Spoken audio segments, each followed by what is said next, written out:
자, 환지 방식에 따른 도시개발 사업이라는 주제 살펴보겠습니다. 이것도 힘들어요. 양이 아주 많은데 1년에 한 문제 구성되는 영역이 환지 방식에 따른 도시개발 사업. 다시 전체 그림부터 보셔야 되죠. 그래서 도시개발 사업 과정이라는 게 개발계획 수립과 도시개발구역 지정이라고 하는 게 하나의 축이 되게 됩니다. 그래서 구역 지정되면 시행자 지정돼서요. 시행자가 구체적인 건설 계획인 실시 계획이라는 것을 작성을 하게 됩니다. 그리고 환지 방식은 땅으로 분배하는 방식이기 때문에 어떻게 땅을 나눠주겠다라는 환지 계획이라는 것을 또 작성을 하고요. 확정 짓는 것을 환지 계획 인가라고 부르게 됩니다. 그래서 세월이 흘러서요. 인가된 환지 계획에 따라서 땅 나눠드리겠습니다라고 발표하는 것을 환지 처분 공고라고 이렇게 정의를 하게 됩니다. 자, 그리고요. 인가된 실시계획에 따라서 제대로 공사가 되는가를 확인하는 것을 준공검사라고 이렇게 정의를 하게 됩니다. 그래서 이게 기본 뼈대가 되는 거예요. 다시 전체 그림 보면은 건설계획의 확정이라는 것은 실시계획 인가, 공급계획의 확정이라는 것은 환지계획 인가, 그리고 나서 인가된 실시 계획에 따라서 공사가 제대로 되는가를 확인하는 것을 준공검사, 그리고 인가된 환지 계획에 따라서 분양해 드리겠습니다라고 발표하는 것을 환지 처분 공고라고 이렇게 정의합니다. 전체 절차를 기억하셔야 돼. 실시 계획 인가, 환지 계획 인가, 준공검사, 그리고 환지 처분 공고라고 하는 거, 이게 기본 뼈대 골격이 되게 됩니다. 그래서 이게 이제 기본적인 틀을 기억하고 가셔야겠고요. 자, 먼저 우리가 이제 앞쪽 얘기부터 해볼까요? 자, 개발 계획이라고 하는 것이 먼저 수립이 됐던 것이고요. 자, 앞에서 수용 방식일 때는 이 개발 계획의 수용의 대상이 되는 토지 등의 세무고시, 그래서 세무고시 있으면 사업 인정 및 고시가 있는 것으로 본다. 이런 명제가 하나가 있었고요. 환지 방식일 때는 앞으로 사업 시행자 조합을 상정해서 면적 3분의 이상 수용하고 총수 2분의 면적 3분의 이상 총수 2분의 1 이상의 동의를 받는 게 원칙. 물론 출제 포인트. 환지 방식의 개발 계획에 대해서 만약에 사업 시행자가 지자체에 등기된다. 국가는 지자체다. 그러면 이때는 어떻다? 동의를 요하지 않는다. 이런 식으로 설명을 드린 바가 있습니다. 그리고요, 조합이라고 하는 거, 환지 방식, 도시개발 사업 전부를 환지 방식으로 시행할 때 기본적으로 조합이 시행자가 되게 된다라고 해서 조합에 관한 쟁점들이 있었고요. 자, 그래서 이 사업 시행자가 정해진 다음에 시행자가 실시계획 작성해서 인가, 그리고 이제 환지계획 작성해서 환지계획 인가해서 건설계획과 공급계획이라고 하는 틀을 잡아주셔야 됩니다. 그래서 환지계획 작성 방법, 가격평가라고 해서 이건 이제 버리고 넘어가실 거 너무 어렵기 때문에 29회 때 한번 나왔었는데 말도 못하게 어려워서 이건 한순간 돌았을 때나 얘기를 할 주제이고요. 자, 환지계획 작성에 있어서 소위 평균 토지 부담률이라는 개념이 있게 됩니다. 그래서 자, 평균 토지 부담률에서 이슈가 되게 될 거. 자, 두 번째 항목 하나만 기억을 하시면 돼요. 지금은 자, 평균 토지 부담률이라고 하는 거. 자, 일단 스토리가 이렇게 가게 됩니다. 우리가 도시 개발 사업을 시행을 해감에 있어서 자, 환지 방식일 때는요. 일단 기존의 토지 소유자에게 100% 땅을 분양을 해줄 수는 없습니다. 그래서 일정 부분 우리가 신도시 만들면 자, 뭐를 해야 돼? 도로도 확장을 하고 공원도 설치하고 등등등 하다 보니까 기본적으로 100% 토지 소유자에게 땅을 줄 수는 없습니다. 그럼 이제 각각의 토지 소유자에게 일정 비율씩 까서 줘야 돼. 그래서 만약에 1000평을 갖고 있는 사람이다. 평균 토지 부담률이 50%다라고 한다면 500평을 주면 될 것이다. 만약에 500평 가지고 있는 사람에 대해서 평균 토지 부담률이 50%다라고 하면 얼마? 250평을 주면 될 것이다. 이런 식의 논리 구조인데 원래 그렇습니다. 원칙은 평균 토지 부담률 50% 초과할 수 없다. 이게 원칙인데 이거 있어요. 바로 토지 소유자 3분의 2 이상이 동의하면 60% 초과해서 정할 수 있다. 뭐 이런 게 하나가 있고요. 지문 하나짜리. 자, 두 번째 항목만 기억을 해 주시고요. 그 다음에 지금 15년 동안 3번 나왔던 주제가 환보시, 환조시, 보조시라고 하는 거, 요거 그냥 기계적으로 계산 문제로 물어봅니다. 그래서 환조시, 보조시 이렇게 머리 글자 따서 외우시면 돼요. 그래서 자, 평균 토지 부담률을 계산하는 공식, 환조시, 보조시, 환조시 분해, 보조시 이렇게 말을 만들어서 외우셔야 돼서 자, 분모값은요. 환지 계획구역 면적 마이너스 조합인 시행자가 소유하고 있는 면적과 그리고 바로 사업 시행자에게 무상으로 귀속되는 공공시설 면적. 그래서 이걸 외울 때는요. 이 긴 문장을 외우면 개판돼 버려요. 어차피 문제를 출제할 때는 이걸 데이터를 주기 때문에 뭐만 가지고 판단을 하면 된다고요. 공식에 따라 대입을 하면 됩니다. 그 다음에 이제 분자값은 보류지 면적. 좀 이따 이제 보겠지만 문제에서 아예 숫자를 줍니다. 보류지 면적에서 조합인 시행자가 소유하고 있는 면적과 시행자에게 무상으로 귀속되는 공공시설 면적이라고 하는 거, 요 두 개를 뺀 값이 뭐가 된다? 바로 평균 토지 부담률이라는 공식이 됩니다. 그래서 요 문제 한번 바로 체크를 해볼게요. 그냥 별것도 없어요. 그냥 공식 자체가 정해져 있어요. 자, 뒤에 문제 가서 봐야겠네. 그래서 자, 요거 나중에 기본수 나오면 계산 문제 보는데 그냥 아무것도 필요 없고요. 그냥 공식에 따라 대입을 하면 됩니다. 그래서 환조시, 보조시라고 하는 거, 이게 평균 토지 부담률의 계산식이 되게 된다 해서 환조시, 보조시라고 하는 거, 요렇게 그림을 잡아가야겠고요. 자, 그리고 나서 이제 두 번째 주제, 환지계획 작성의 실제라고 하는 주제를 살펴보겠습니다. 그래서 환지계획은요, 크게 입자, 평면 환지라는 개념과 입체 환지라는 개념 두 개로 대별을 해볼 수가 있습니다. 그래서 땅 가지고 있는 사람에게 땅으로 주는 것을 뭐라고 부른다? 이것을 평면 환지라고 부르게 됩니다. 그런데 땅 가지고 있는 사람한테 도시 개발 사업을 통해서 조성된 아파트 등 건물을 주는 방식을 가리켜서 뭐라고 한다? 입체적으로 준다고 해서 입체 환지라고 부르게 됩니다. 그래서 요거는 미리 말씀드리는데 지문 하나를 제외하고는 거의 시험 문제 답이 되지 않습니다. 이건 기초적인 개념이에요. 그래서 평면 환지라고 하는 것을 보게 되면은 환지는 토지에 대한 권리를 나중에 도시 개발 사업으로 조성되는 토지로 이전하는 방식을 가리켜서 평면 환지라고 부르게 됩니다. 그래서 이건 뭐 예를 간단히 듣고 버리면 되는 건데 이런 식이야. 자, 지금 평균 토지 부담률이 50%다. 계산의 편의로 해서 50% 전제를 하고요. 그 다음에 과소토지라는 개념이 있습니다. 이게 뭔 소리냐면 평균 토지 부담률이 50%다라고 했을 때 1000평 갖고 있는 사람한테는 얼마? 500평을 주면 된다. 이 개념이 좋은데 2평 갖고 있는 사람한테 1평의 토지를 줄 거냐? 그건 말이 안 되지. 아무런 의미가 없는 토지이기 때문에 그래서 환지 계획을 작성할 때는 이 토지 부담률이라고 하는 개념 외에 소위 이보다 땅을 더 잘게 쪼개서는 안 된다라고 하는 과소토지라는 개념이 있습니다. 근데 이건 시험에 나오지는 않아요. 이건 기본 논의의 전제. 그래서 과소토지가 만약에 50평이다라고 한번 전제를 해 보겠습니다. 그러면 이런 경우 있기도 하는 거죠.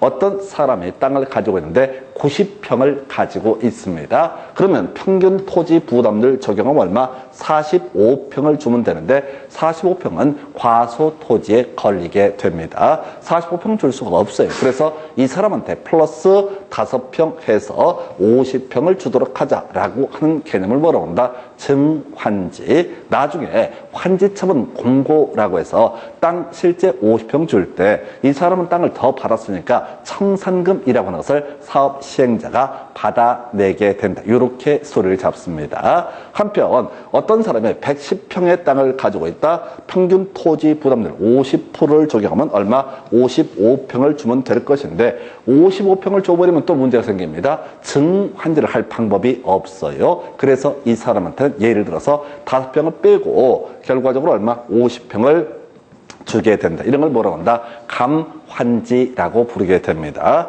자, 그래서 증환지나 감환지에서 이슈가 되는 것은 나중에 환지처분 공고할 때 청산이라는 개념과 연계가 돼요. 그래서 증환지를 받은 사람한테는 땅을 더 줬으니까 어떻게 한다? 돈을 좀 받아내게 될 것이고 감환지를 받은 사람한테는 청산금을 지급을 하는 방식으로 처리를 합니다. 그렇다 치고 이 파트에서 드물게 가끔씩 시험 문제 답을 뽑는 것이 바로 신청 동의에 따른 환지 부지정 또는 환지 제외라는 개념이 있게 됩니다. 해서 이런 경우 있다 하십시다. 자, 과소 토지에 따른 환지 부지정은 거의 시험에 안 나와요. 뭔 소리냐면 2평짜리 땅을 가지고 있다. 그러면은 이 2평짜리면 평균 토지 부담률 적용하면 1평. 거기다 플러스 49평을 할 수도 있겠지만은 지나치게 지분이 작으니까 아예 땅을 주지 않는 것을 과소토지에 따른 환지 부지정, 그래서 증환지, 감환지, 과소토지에 따른 환지 부지정까지는 거의 시험 문제 포인트가 되지 않습니다. 이건 듣고 그렇게 되겠구나 라고 생각하시면 그걸로 끝나는 거고, 유일하게 이 챕터에서 답을 뽑는 주제가 바로 신청 동의 신청에 따른 환지 제외, 환지를 정하지 아니할 수 있는 경우가 있습니다. 해서 스토리를 가면 이런 식이에요. 우리가 환지 계획이라고 하는 것을 작성을 해서 확정을 짓는 것을 환지 계획의 인가라고 부르게 되는데, 자, 이런 경우 있다 하십시다. 지금요, 평균 토지 부담률 50%이고 과소토지 토지를 50평이라고 전제가 됐을 때 어떤 토지 소유자가 얼마나 갖고 있냐면 400평의 땅을 가지고 있다고 한번 전제를 해보겠습니다. 400평의 땅을 갖고 있으면 단순 계산하면 토지 부담률 50%니까 200평의 땅을 받게 됩니다. 200평은 과소토지도 아니고요. 50평짜리 4덩어리니까 충분히 그냥 받을 수가 있습니다. 그런데 이 땅을 받게 되는 시기가 언제냐면은 환지처분 공고일의 다음날 땅을 받게 되는 겁니다. 환지처분 공고일의 다음날 어떻다? 땅을 받게 된다. 여기서부터 문제가 터지게 됩니다. 뭔 소린가 하니, 이 사람이 200평을 받을 자격이 있는 사람이 지금 환지계획 작성해서 인가가 떨어지는 시점에서부터 실제 땅을 받기까지는 이 3년의 기간이 소요가 되게 됩니다. 그래서 토지 소유자가 얘기를 합니다. 야, 나 200평 받을 권리 있는데 됐고 그냥 나는 돈 받고 먼저 째졌으면 좋겠다라고 사업 시행자에게 제안을 하게 됩니다. 또는 거꾸로 사업 시행자가 어떤 이유가 있어서 이런저런 이유로 증환제 하다 보니까 좀 애매해서 그런데 아저씨는 200평 받지 마시고 현금 받고 째집시다 라고 이렇게 제안을 하는 경우가 있습니다. 그러면 토지 소유자가 좋아, 자, 동의하게 되면 어떻다? 동의에 따른 환지 제외, 그 다음에 또는 나는 됐으니까 현금 받았으면 좋겠다라고 하는 거, 이게 신청에 따른 환지 제외라는 개념이 되게 됩니다. 그래서 신청에 따른 환지 제외, 동의에 따른 환지 제외가 있게 되면은 원래 청산은 언제 한다고요? 환지처분 공고일의 다음날 청산의 문제가 발생하게 됩니다. 근데 미리 이렇게 이 사람은 땅을 안 받겠다고 이렇게 했을 때는 어떻게 할 수 있다? 미리 청산이 이루어질 수 있습니다. 청산, 미리 돈 준다. 이 시기에서 법에서 명시하고 있지 않지만 환지계획 인가가 있는 시점에서 청산이 이루어지게 됩니다. 자, 난 땅 됐고 현금 받았으면 좋겠다라고 했는데 3년 후에 줄게. 이건 아니란 얘기겠죠. 어차피 그때가 땅 받으면 되는 건 똑같은 거니까. 그래서 미리 청산이 이루어지게 됩니다. 그럼 이제 문제가 터져요. 우리가 이 환지 방식에 따른 도시개발 사업에 있어서는 모든 권리 의무의 이전 확정 시기라고 하는 게 언제냐면 환지처분 공고일의 다음날 이렇게 스토리를 잡아갑니다. 모든 권리 의무의 이전 확정 시기는 언제라고요? 환지처분 공고일의 다음날. 달리 얘기하면 기존의 권리 관계라고 하는 것은 환지처분 공고일까지는 어떻다? 변화가 발생하지 않는다. 백날 땅을 적게 주기로 하고 많이 받기로 하고 등등등 어느 쪽이 됐든 간에 기존의 권리 관계는 언제? 환지처분 공고일까지는 그대로 존속하게 될 것이고 그 다음날이 돼야지 어떻다? 새로운 권리가 이전 확정되게 된다. 이렇게 가는 거야. 자, 그럼 이제 가보십시다. 원래 400평짜리 땅을 가지고 있던 사람은 언제 환지처분 공고일까지는 기존의 권리가 그대로 유지가 되다가 환지처분 공고일의 다음 날이 되게 되면은 이때 어떻게 된다고요? 새로운 200평짜리 땅을 받게 된다. 이런 논리 구조야. 그런데 이 문제의 토지에 400평짜리 토지에 임차권자 또는 이제 임차인이 존재한다고 해보겠습니다. 그러면 임차인은 다 거의 공법을 공부하게 되면 이렇게 가는 거야. 기존의 권리, 임차권이라고 하는 거 언제까지? 환지처분 공고일까지는 그대로 누릴 수가 있다. 그러나 다음 날이 되게 되면 새로운 토지로 임차권이 이전이 되거나 이렇게 해석을 해야 된다. 이런 얘기예요. 그런데 지금 이 사람이 먼저 돈 받고 째지게 돼버리면 토지 소유자는 상관없어. 받을 돈 다 받았으니까 뭐 이용을 하고 말고 별 필요 없어. 그 돈 가지고 딴 데 투자하면 되는 거니까. 그런데 임차인의 경우 환지처분 공고일까지 계속 사용수익을 예상하고 있다가 갑자기 땅 주인이 돈 받아서 튀었대. 그래서 사업 시행자가 뭐라고 얘기하냐면 야, 땅 주인에 돈 줬으니까 너 더 이상 사용하지 마. 우리 민법 공부하실 때 임차권이라고 하는 개념은 뭐냐면 채권이라고 해서 두 사람 사이에서만 주장할 수 있는 권리입니다. 사업 시행자한테 임차인이 임차권을 주장할 수는 없습니다. 그러니까 어떻게 한다? 사업 시행자는 임차인에게 꺼지라고 얘기를 한다고. 그럼 임차인이 어머 이 임차권은 채권이니까 나는 권리가 없네. 나는 얼른 나가줘야지. 이렇게 가지 않는다는 거죠. 들어 누워버립니다. 그러면 사업 시행자 입장에서는 돈은 돈대로 주고 토지 소유자한테 임차인은 안 나가고 들어 누워있고 환장하는 거야. 그래서 이 신청, 동의에 따른 환지 제외, 환지 제외에 있어서는 뭐가 필요하다? 임차인의 동의라는 것을 어떻다? 받아야지 신청, 동의에 따른 환지 제외 대상에 포함시킬 수 있다. 그래서 이게 나중에 공부하실 때는 그냥 단순화시켜야 돼요. 임차인의 동의 받아야 좋다. 환지 대상에서 제외할 수 있다. 과정을 자세히 보지 마시고 임차인의 동의를 받아야지 어떻게 할 수 있다. 환지 대상에서 제외할 수 있다. 이렇게 가는 거예요. 임차인의 동의를 받아야 어떻다. 환지 대상에서 제외할 수 있다. 요게 이제 이 파트에서 실제 출제 포인트가 되게 됩니다. 그래서 틀린 걸 고르셔야 할 때는 임차인 동의 없이도 환지 대상에서 제외할 수 있다. 이런 식으로 해서 틀리게 구성을 해요. 그래서 약간 민법적인 요소가 녹아있는 지문이 바로 이 지문. 그래서 이게 이제 왜 출제가 되냐면 뭐 이렇게 되어 있어요. 토지 소유자의 신청, 동의에 따라서 환지 대상에서 제외할 수 있다. 다만 임차권자가 있을 때는 임차권자의 승낙을 얻어야 된다. 동의를 얻어야 된다라고 법이 돼 있어. 그럼 출제위원들 입장에서는 다만이라고 하는데 삐를 꽂혀버리는 거야. 다만 이 예외적인 조항이 있기 때문에 바로 임차권자의 승낙을 얻어야 된다라고 해서 다시 갑시다. 환지에서 제외하기 위해서는 어떻다? 임차권자 또는 임차인의 동의가 있어야 된다. 이게 이 챕터에서 실제 답을 뽑는 유일한 쟁점이 이 쟁점이 되게 됩니다. 자, 나머지 채비지 보류지라는 개념 설명을 드리겠죠. 자, 앞에서 우리가 환조시, 보조시 할 때 환지 계획구역 면적 마이너스 조합인 시행자가 소유하고 있는 면적과 시행자에게 무상으로 계속되는 공공시설 면적, 이게 뺀 값이 분모 값이 됐던 것이고요. 이에 비해서 보조시라고 해서 보류지 면적에서 조합인 시행자가 소유하는 면적과 시행자에게 무상으로 계속되는 공공시설 면적을 뺀 값, 이게 분자값이 돼서 이게 토지 부담률이라는 개념이 결론이 도출이 됐었지요. 자, 그래서 이제 보류지, 채비지 개념을 설명드리는데 채비지, 이게 뭐냐면 비용할 때 비자가 되게 됩니다. 도시개발 사업에 들은 비용에 충당하기 위해서 시행자 몫으로 빼놓은 땅을 뭐라고 한다? 채비지라고 부르게 됩니다. 채비지는 그러면 언제? 환지처분 공고일의 다음 날 사업 시행자에게 그 소유권이 넘어가는 것을 뭐라고 한다? 채비지라고 이렇게 부르게 됩니다. 이에 대응해서 보류지라고 해서 규약이 정하는 바에 따라서 일정한 목적을 위해서 환지로 정하지 않은 토지. 자, 보류지라고 하는 개념은 대단히 포괄적인 개념입니다.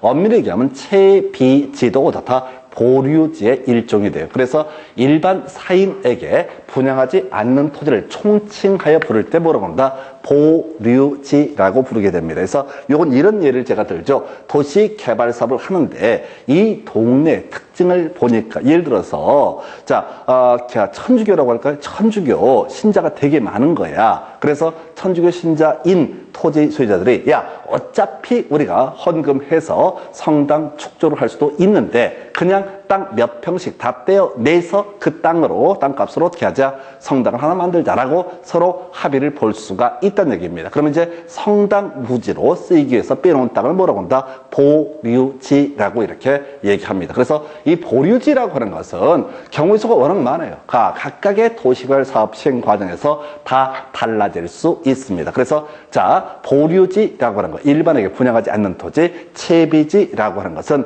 사업 시행자에게 도시개발 사업에 드는 비용에 충당해서 빼놓은 토지를 채비지라고 이렇게 얘기를 하죠. 그래서 이만큼을 우리가 평면 환지라고 이렇게 얘기를 합니다. 이에 대응해서 입체 환지라는 개념 어렵지 않습니다. 입체 환지는 뭐라고요? 바로 아파트로 분양해 주는 케이스, 이걸 우리가 입체 환지라고 부르게 됩니다. 그래서 어느 쪽이 됐든 간에 각각의 소유자가 이 새롭게 토지를 분양을 받는 시기라고 하는 것은, 소유권을 취득하는 시기는 환지 처분 공고일의 다음 날 어떻다 취득을 하게 된다. 이렇게 그림을 잡아주시게 됩니다. 그래서 이 정도가 바로 입체 환지까지 해서 환지계획 작성의 특례라는 개념. 여기서 실질적인 출제 포인트는 뭐라고요? 임차인의 동의를 얻어야지 환지 대상에서 제외할 수 있다. 이게 이제 하나의 출제 이슈가 되게 됩니다. 그래서 자, 이런 식으로 환지계획을 작성해서 확정 짓는 것을 환지계획의 인가라고 부릅니다. 거의 시험 지문에 구성이 안 돼요. 해서 시군구청장이 그래 이렇게 땅을 나눠줘도 좋아라고 확인하는 것을 뭐라고 한다?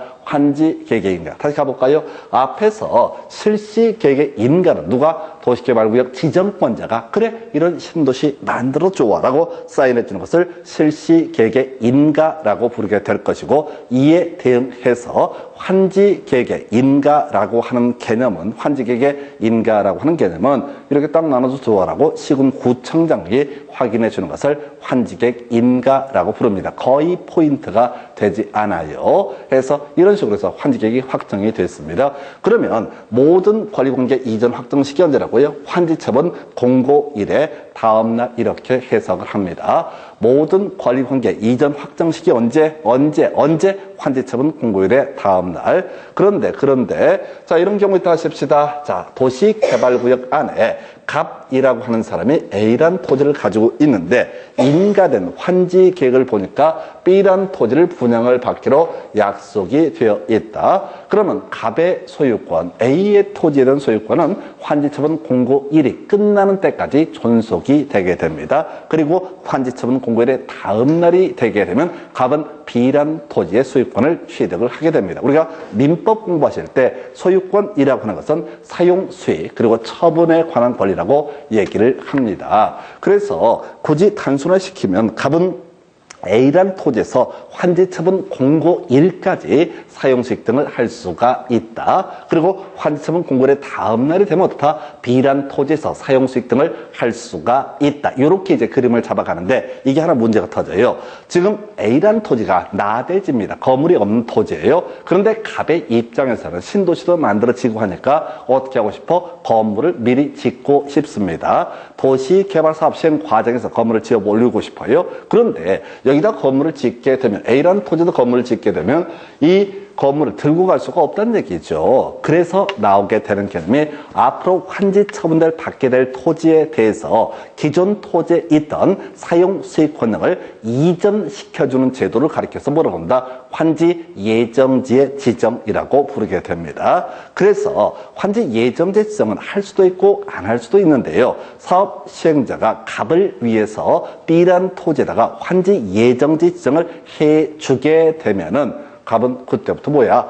이 B란 토지에 가서 미리 어떻다? 건물 지을 수 있다. 사용 수익을 할 수 있다. 해서 여기서 이슈가 되는 건 뭐라고요? 환지 예정지 지정이라는 것은 사용 수익 권능의 이전이라고 하는 거. 이전이기 때문에 종전 토지에 대해서는 어떻다? 더 이상 사용 수익을 할 수가 없다라고 하는 거. 자, 우리 30회 때 이 지문이 하나 구성이 됐어요. 그래서 종전 토지의 임차권자라고 하는 사람, 환지 예정지의 종전 토지에 대해서 사용 수익을 할 수 있다 해서 틀리게 뽑아주게 됩니다. 그래서 여기서는 키워드가 뭐라고요? 사용 수익 권능의 이전이라고 하는 거. 이전이라는 데 포인트를 두게 되면, 자, 종전 토지권은 임차권자, 주로 자, 사용 수익 권능을 지배하는 사람이 임차인이기 때문에 문제를 구성할 때는 임차인 얘기만 하게 됩니다. 소유자는요, 복잡해져. 소유자의 사용 수익 권능 어디로? B란 토지로 옮겨가고 처분 권능은 어디에? A란 토지에 남아있기 때문에 시험 문제 구성이 깔끔하지 않아. 그래서 주로 임차인을 가지고 구성을 합니다. 그래서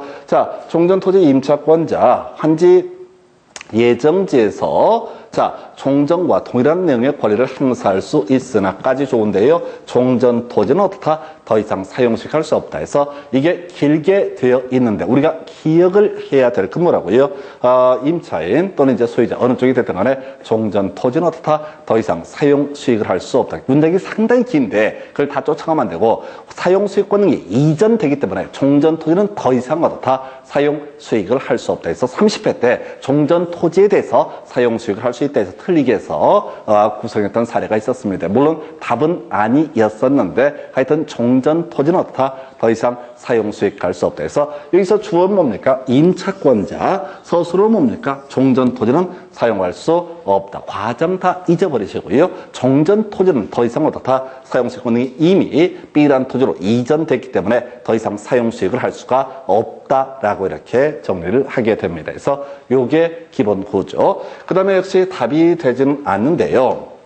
채비지라고 하는 것이 이슈가 되게 됩니다. 그래서 요건 자 듣고 어렵지 않아요. 자 도시개발구역 안에 도시개발사업에 드는 비용의 충당을 위해서 시행자 몫으로 빼놓은 땅을 뭐라고 한다? 채비지. 채비지 소유권 언제 취득합니까? 사업시행자가 환지 처분 공고일에 다음 날에 돼야지 채비지에 대한 소유권을 취득할 수 있습니다. 이게 기본 논리 구조예요. 그런데요, 자 환지 처분 공고일에 다음 날까지 다음 날 사업시행자가 소유권을 취득한다라고 하는 게 현실적으로 쉽지가 않습니다. 뭔 소리냐면 도시개발 사업을 시행을 해가는 과정에 있어서 뭐가 문제가 된다고요? 비용이 없게 되면 사업 진행이 안 됩니다. 그래서 사업 시행자라고 하는 사람은 미리 땅 팔아서 뭘 해야 된다? 비용을 충당을 해야 된다. 이런 논리 구조가 되게 되는 거예요. 그래서 자 우리가 채비지 소유권은 언제 환지 처분 공고일의 다음 날 사업 시행자에게 귀속이 된다라고 하는 것 때문에 미리 어떻다 처분할 수 있게 해주자. 그래서 원래 환지 예정제 지정은 사용 수익 권의 이전을 의미하는 데 비해서 채비지 용도로 환지 예정지가 지정되면 어떻게 할 수 있다? 미리 처분도 할 수가 있다. 다시요. 원래 환지 예정제 지정이라는 것은 사용 수익 권의 이전을 의미하게 됩니다. 그래서 종전 토지는 더 이상 사용 수익할 수 없다. 이렇게 갔던 데 비해서 채비지 용도로 환지 예정지가 지정되면 사업 시행자는요 비용 충당을 해서 미리 팔아 먹을 수도 있다라고 하는 거. 자 그리고 나서 이제 같이 맞물려 가는 게 이 처분한 채비지라고 하는 것에 매입한 사람이 소유권 취득하게 되는 시기는 언제? 바로 소유권 이전 등기를 마친다. 이건 사업 시행자하고 매수인 간에 소위 민법에서 얘기하는 법률 행위에 따른 부동산 물권 변동이기 때문에 등기해야죠. 다 그 효력이 발생하게 된다. 이거 큰 이슈인데 자 그래서 지금 일반적인 환지 예정제 지정 이거 질문 2개밖에 안 나와요. 깊이 다룰 주제도 아닙니다. 그래서 일반적인 환지 예정제 지정에 있어서 임차권자 어떻다 종전 토지는 더 이상 사용 수익을 할 수가 없다. 한편 채비지 부분에 대해서 환지 예정지 사업 시행자를 위해서 지정이 되게 되면 이때는 미리 어떻다 처분도 할 수가 있다. 이렇게 그림을 잡아가게 됩니다. 자, 이 정도까지가 이 중간 단계에 있는 환지 예정지란 개념 2개만 기억을 하시면 됩니다. 그래서 최소한 거의 10년 동안 이 정도밖에 출제가 되지 않아요. 자, 그 다음에 이제 다시 기본 틀 가볼까요? 도시개발사업의 시행 과정이라고 하는 거 실시계획의 인가라고 해서 건설계획 확정했었고요. 환지계획의 인가라고 해서 공급계획을 확정을 하게 됩니다. 그래서 나오게 되는 얘기. 자, 이런 게 문제가 되게 되죠. 자, 그 다음에 이제 인가된 실시 계획에 따라서 제대로 공사를 했는가 확인하는 것을 뭐라 부른다? 준공검사라고 부르게 됩니다. 그리고 인가된 환지 계획에 따라서 소유권 넘겨드리겠습니다라고 외부에 발표하는 것을 뭐라 부른다? 환지 처분 공고. 자, 그럼 스토리를 이렇게 가는 거죠. 만약에 준공검사가 있으면 당연히 완성이 됐으니까 그 토지 등을 어떻다 사용할 수 있다라고 하는 거. 이게 대원칙. 시험에 나오지 않습니다. 예외가 있으니까.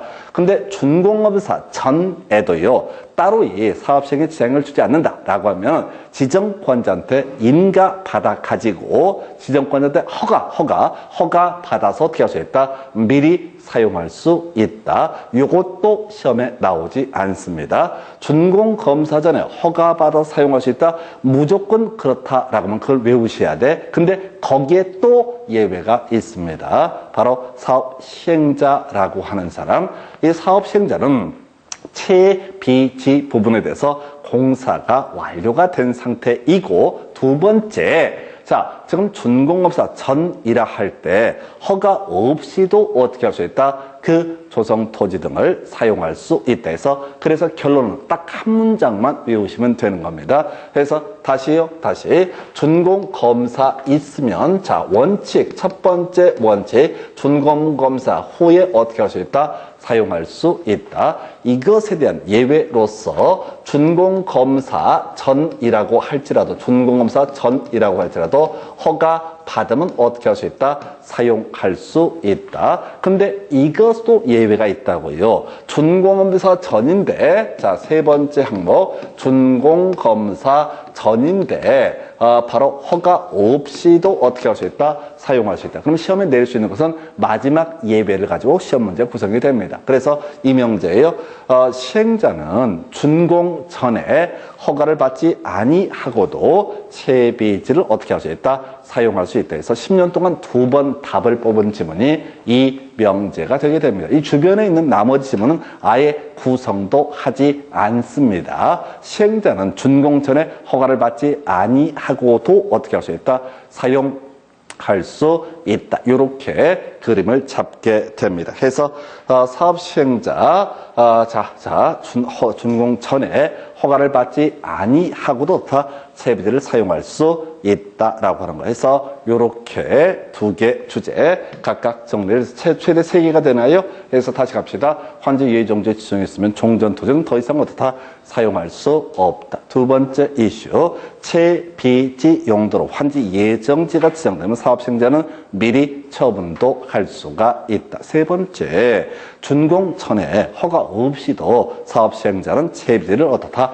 사용할 수 있다. 이렇게 심플하게 이 문장만 단순하게 외워 가셔야 됩니다. 그래야지 이걸 반복을 해야지 중간에 고질고질한 이상 야릇한 지문들에 전혀 흔들림이 없습니다. 답을 외우고 들어가셔야 됩니다. 이런 것들이 다 답이 되는 주제가 되게 될 것이고요. 자, 그 다음에 이제 환지처분 공고라고 하는 것을 살펴봅니다. 2개 정도의 챕터로 제가 설명을 드리는데, 자, 일단 탄소를 시킵시다. 취득 언제 합니까? 환지처분 공고일에 다음날 취득을 하게 된다라고 하는 거. 자, 가볼까요? 자, 도시개발구역 안에 갑이라는 사람이 지금 현재 A라는 토지를 가지고 있고 B라는 토지 현재 소유자는 을인데 을이 소유하고 있는데 인가된 환지 계획을 보니까 B라는 토지에 갑이 들어가기로 확정이 되어 있는 상태입니다. 자, 그러면 갑이 B라는 토지의 소유권을 취득하는 시기는 언제라고요? 환지처분 공고일에 다음 날이 돼야죠. 다 B라는 토지에 관한 소유권을 취득을 하게 된다.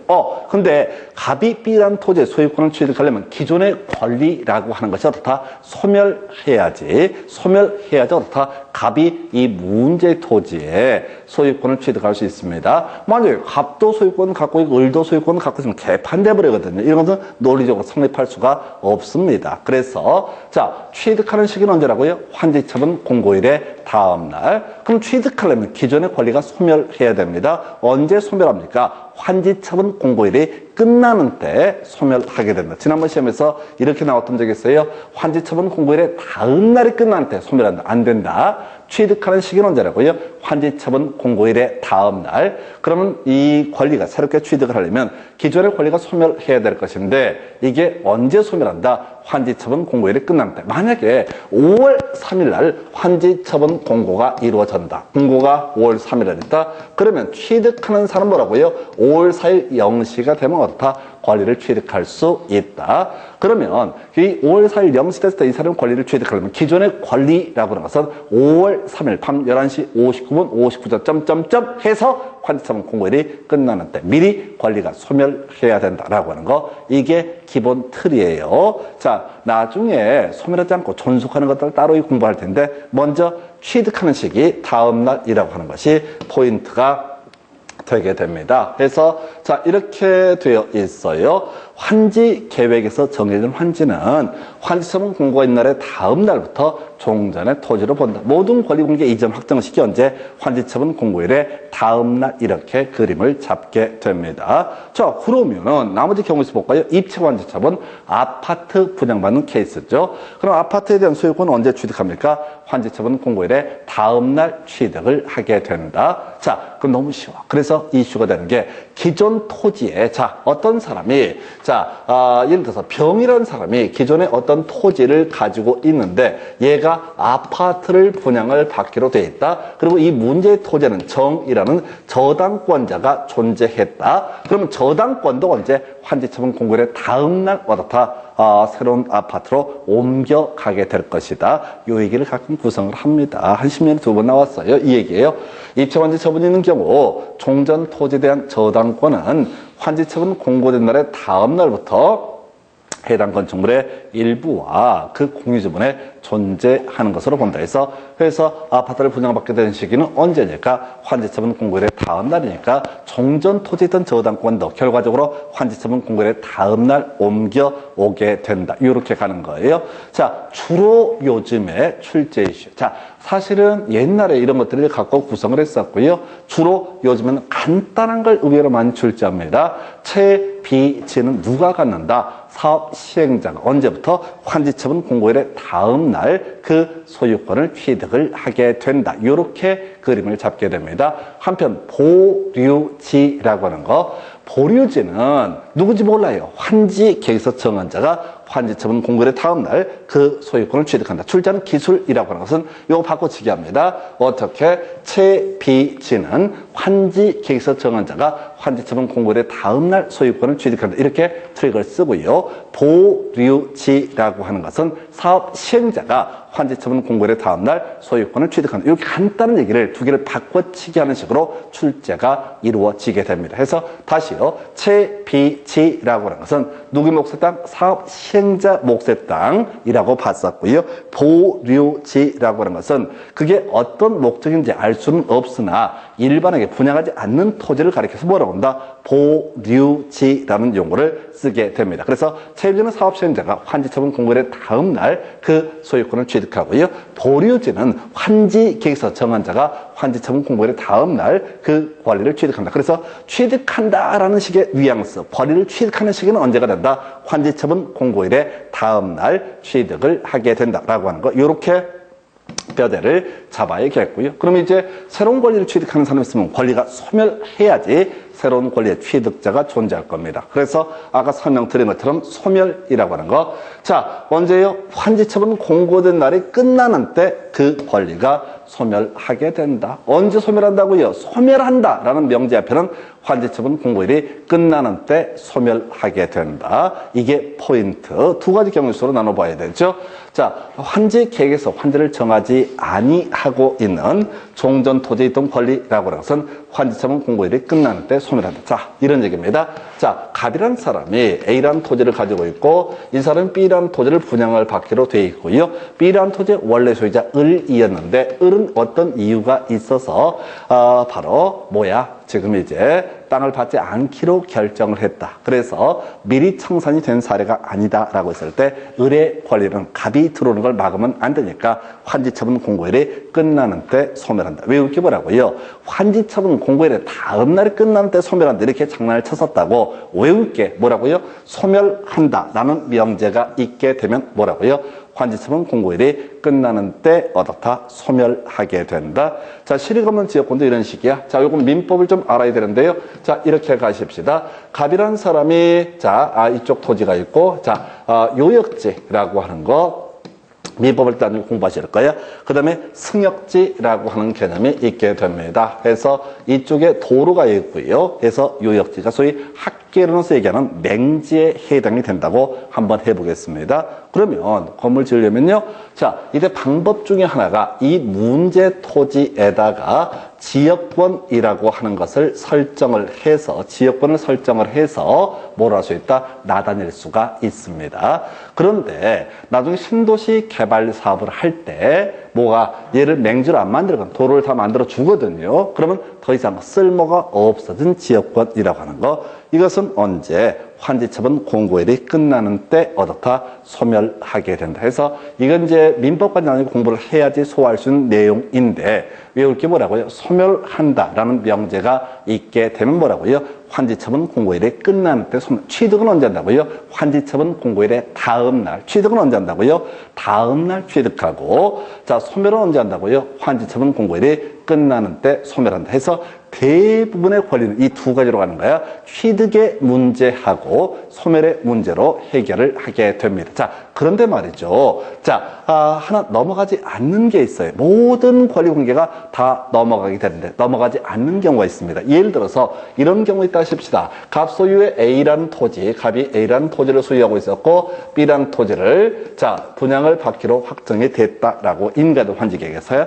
자, 그러면 A란 토지에 있던 각종의 권리는 언제 환지처분 공고일의 다음날 다 넘어가게 됩니다. 혹시 이 토지에 을 일하는 저당권자가 있었다면 저당권도 언제 환지처분 공고일의 다음날 다 넘어가게 됩니다. 이게 기본 논리 구조가 되는 거예요. 그런데 안 따라오는 게 있어. 바로 국토계획 공부하실 때 토지마다 항상 존재하는 권리 뭐가 있었죠? 바로 용도 지역이라는 개념이 있었죠. 토지에 항상 존재하는 권리, 그게 공법상 권리가 될 텐데 여기에 용도 지역이 예를 들어서 자, 준주거 지역이었다라고 했을 때 얘도 준주거 지역도 둥둥둥 환지처분 공고일이 끝난 때 다음날 넘어가게 될 것이냐? 아니요. 용도적은 따라가지 않는다. 해서 자, 행정상 처분으로서 종전토지에 전속하는 것, 이것이 바로 예시값이 뭐라고요? 바로 용도지역이라는 개념이 됩니다. 이것은 어떻다? 그냥 기존 토지 어떻다?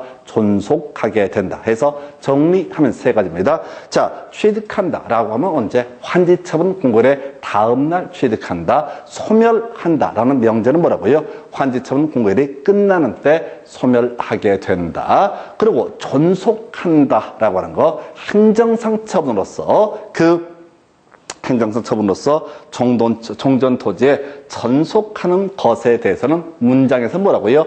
영향을 미치지 아니한다라고 되어 있죠. 용도적은 따라오지 않는다. 이런 얘기가 되게 되는 겁니다. 근데 시험 문제 구성할 때는요, 틀리게 구성할 때 뭐라고 얘기하냐면 행정상 처분으로서 종전토지에 전속하는 것에 대해서도 환지처분의 효력이 미친다라고 이렇게 틀리게 구성을 합니다. 그래서 출제위원들은 문제 진짜 쉽게 구성해요. 자, 아주 어려운 문제, 손 못 대는 문제 있는데 대부분 문제는 그냥 미치지 아니한다. 이 명제를 다르게 바꾸기 힘들어. 그러니까 미친다라고 해서 미치게 만들어서 틀리게 구성했던 사례가 있습니다. 그럼 이제 가는 거죠. 취득한다. 언제? 환지처분 공고일의 다음날 취득한다. 소멸한다. 언제?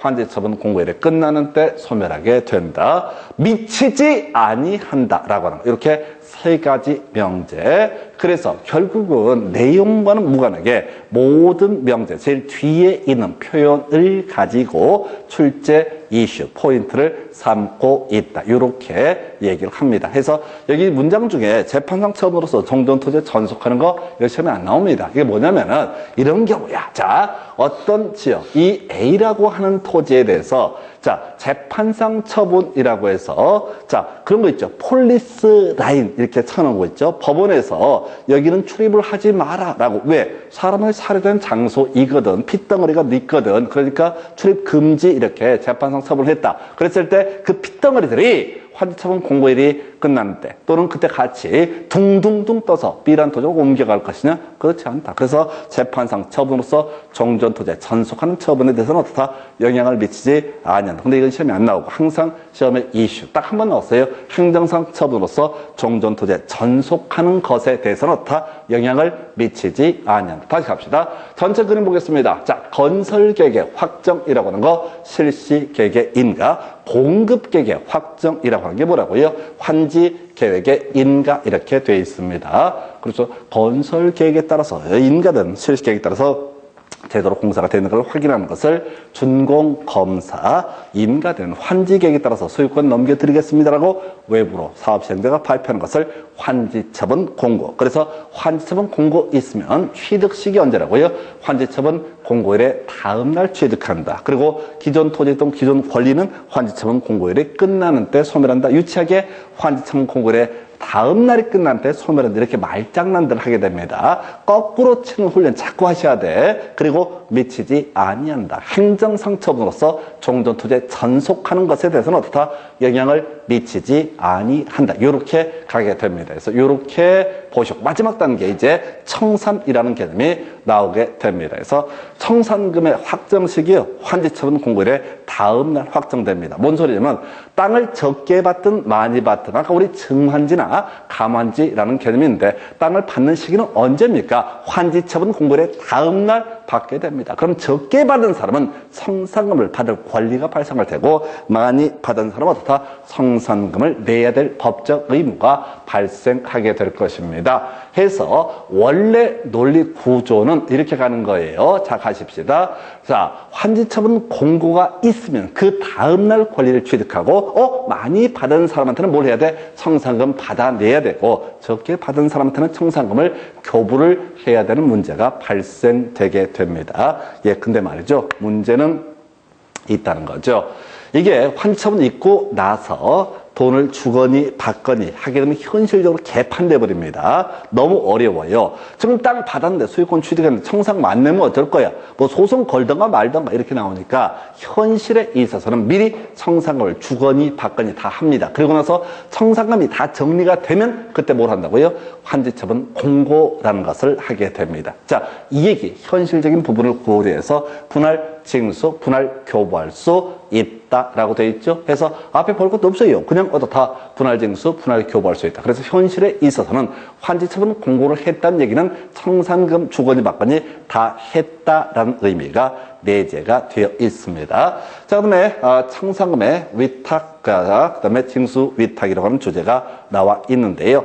자, 이렇게 하십시다. 만약에 자 일반적인 과정에 있어서 토지 소유자 땅을 분양받은 사람이 청산금을 내지 않는다. 그러면 자 이때 시군구청장은 누구한테? 바로 사실 조합은 시군구청장한테, 시행자는 시군구청장한테 징수를 위탁할 수 있다. 이거 어디서 나왔냐면 도시개발조합의 설립이라고 해서 조합원이 부가금 또는 연체료 납부하지 않게 되면 시군구청장한테 징수를 위탁할 수 있다. 27회 때 답이 됐던 주제. 똑같은 논리 구조입니다. 해서 시군구청장한테 징수 위탁할 수 있고요. 수수료 공법 3번 나옵니다. 모두 다 얼마라고요? 4%라고 하는 거. 수수료 몇 프로? 4% 이렇게 가게 되면 100분의 4를 수수료를 지급을 해야 된다. 마지막 주제. 자, 바로 공법상 채권의 소멸시효, 청산금도 공법상 채권입니다. 우리가 설명드릴 때 민사채권에 있어서는 소멸시효 10년이라고 말씀을 드렸고요. 공법상 채권의 소멸시효라고 하는 것은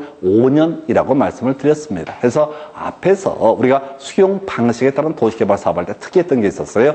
도시개발 채권이라고 하는 것은 공법상 채권입니다. 시도지사한테 돈을 빌려준 사람이 상환기간 5년부터 10년까지 보면서 조례로 정하는데 상환기간 도래하고 자 지금 아까 소멸시효 원금 5년, 이자 2년 그게 특이한 거야. 원래 특효로 따지면 원금 5년, 이자 5년이 돼야 됩니다. 그래서 원금 5년, 이자 2년이 아니라 자, 이 청산금을 받을 권리 등은 징수할 권리 등은 5년간 행사하지 않게 되면 어떻다? 시효로 소멸한다 해서 다시 구제 해석하면 청산금 채권이 발생하는 시기는 언제입니까? 환지처분 공고일의 다음 날이라고 하는 거. 다만 실무적인 현실적인 문제를 고려해서 분할 징수, 분할 교부할 수 있다. 요렇게 그림을 잡게 됩니다. 그래서 요 정도가 소위 이제 청산금의 징수, 위탁 등에 관한 주제까지 요렇게 보셨어요. 그래서 다시 워낙 기초가 되는 개념, 자, 취득한다라고 하는 건 뭐라고요? 환지처분 공고일의 다음 날 취득을 하게 된다라고 할 것. 특히 채비지 보류지가 요즘에 거의 이슈가 되는 지문이 되겠습니다. 채비지 보류지 언제 취득한다고요? 환지처분 공고일의 다음 날. 그럼 새로운 권리 취득이 문제가 되면 기존의 권리가 소멸해야 되죠. 언제? 환지처분 공고일이 끝나는 때 소멸하게 된다라고 할 것. 다만 행정상 처분으로서 종전투제 전속하는 것에 대해서는 어떻다?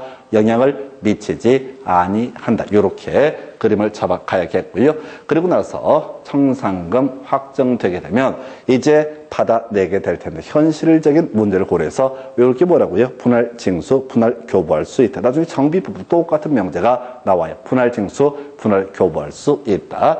예, 그리고 나서 자. 징수 위탁할 수 있고요. 시군구청장한테 시군구청장 4%의 수수료를 받게 된다. 그 다음에 이제 이 청산금 채권도 공법상 채권이기 때문에 소멸시효 5년이고요. 5년간 행사하지 않게 되면 어떻다? 시효로 소멸하게 된다 해서 이 정도까지 도시개발법에 관한 주제, 잠시 그렇다 다음 주제 살펴보겠습니다.